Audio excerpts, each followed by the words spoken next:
shape that we are in today. He just said that the Federal Reserve needs to be in secret, but that he's for openness in government. What does that mean? What is your opinion of the flare footage that came out in '93 in the Senate and now in Waco Rules of Engagement, which was up for an Academy Award, that shows the Fed's own flare footage as they machine gun men, women, and children? I've not seen the flare footage, and I would be pleased to take a look at it and respond after seeing it. What would you do if you saw the footage and saw that? Would you call for more investigations? Well, I want to see what it is before making any decision on it. We need somebody to come hold this flag when we shred it. All right, let's all hold it. Hold it. We say to tyranny in the United Nations. Get it, Alex. Death to the New World Order. Death the idea of losing our sovereignty. We don't like this flag, and we're sick and tired of it. We stand for this country, and we will defend it. The United Nations is a tyrannical, authoritarian propaganda arm and military arm of international control. And to it, we refuse to submit. That's all that's going to be left of the UN if they keep pushing their lies. The loss of U.S. sovereignty has gone too far. I had to come to you and tell you that I've read the Constitution. I know what's going on in the country. I know about Rex 84. I know about FEMA. I've been around in the national parks. I've seen the executive orders. I know what's going on in this country. From Oklahoma City, the World Trade Center bombing, the October 29th, New York Times 28th even admits it, got a copy of it in my car, that the BATF and the FBI helped the terrorists cook the bombs. Andre Strassmeyer, the Air and Republican Army, Carol Howe warned the FBI and the BATF. And it doesn't matter. Y'all stir up these hornets' nests to have media events to scare the sheep. And frankly, it's sick and it's sad. And it is the nature of power. That's all you are, is a Roman centurion and all the rest of your type. And I know there's a lot of good people that have left your agencies and have left all the apparatus of control. I want to know why you haven't seen Waco Rules of Engagement and why you won't comment. And you said you were 1,100 yards away from the back of the building where all the automatic weapons fire was coming from. You saw it. Sir, there's footage of it. There's tape of it. You want me to give you one of the tapes? Yeah, I'd have to. Perhaps I'm wrong. Perhaps you're not a criminal. Alex, let him Perhaps you're just answer. power hungry. No. Let him respond. I had to say there was no automatic weapon fire coming from the back of the building. I'd like to see the tapes. I haven't seen those. Well, they got them at the video store. Or why don't you call C-SPAN and get a copy from them? Okay, I'll do that. They aired it on TV, and that's how controlled our press is. Okay. You scare me. Seeing our local police training with you guys with black ski masks, and we've gone up from 390,000 police officers to 490,000 police officers, and they're building helicopter bases here in Travis County. Damn it! We've been sucked off for so long. We pay 62% in some form of tax. We just wallow around and beg like a bunch of little feet, and it isn't good enough because you're insecure, and deep down inside you can make the rationales all day. We're self-righteous. We're doing what's right. I'm nonviolent to the end, defending my country from what's coming. And we see it building up. We see it preparing while President Clinton wallows over in China. So to you, you have no soul if you do not come to grips with what really happened in Waco, because you obviously won't even comment on all the missing evidence and on everything else that is happening, the front door to the flare footage, and then to Oklahoma City with the seismographs and General Park. And it's so much. There's so much going on. So much evil, so much tyranny, so much barbarism. What do you think when you walk into your office and there's all these little fleets of minions? It's sad to me. They need to go work for the mob or something. At least there, you know, they can sleep with themselves at night. They're not acting like they're not criminals.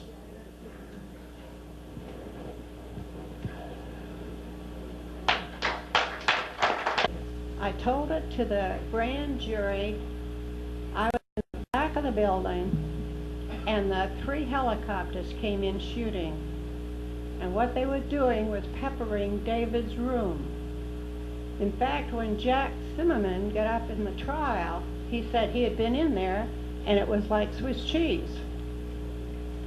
Now, they tried, before the shooting started, there was no shooting going on.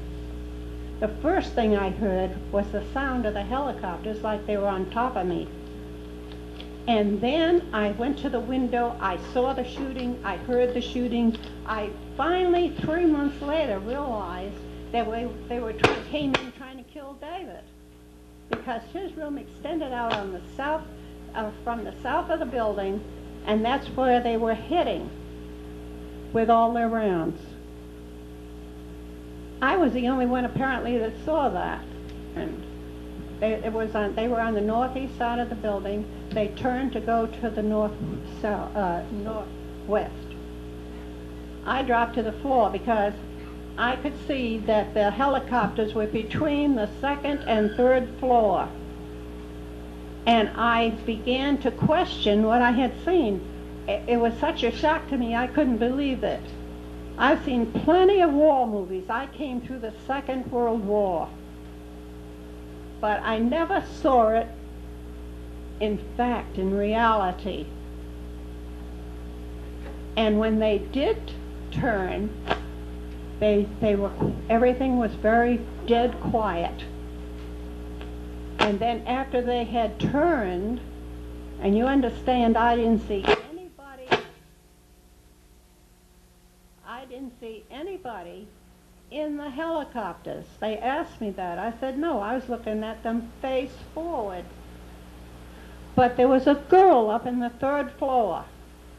She was a person that had a 50 to 80% of her body affected by the fire. She's over in England now.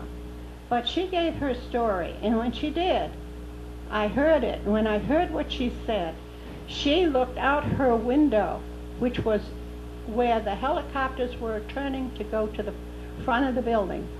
She saw the men in the helicopters that were had guns, that were doing the shooting. And she confirmed what I had seen. And so I know who shot the first shots. And I told them who shot the first shots. Now, by the time they get to the front of the building, see, I saw the 2 trailers come in.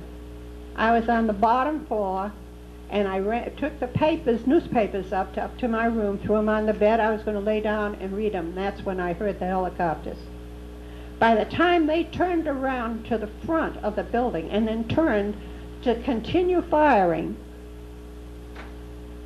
then all hell broke loose there. When I went out into the corridor to leave, I left the 2nd of March with the tape that David made the 1st of March in the evening.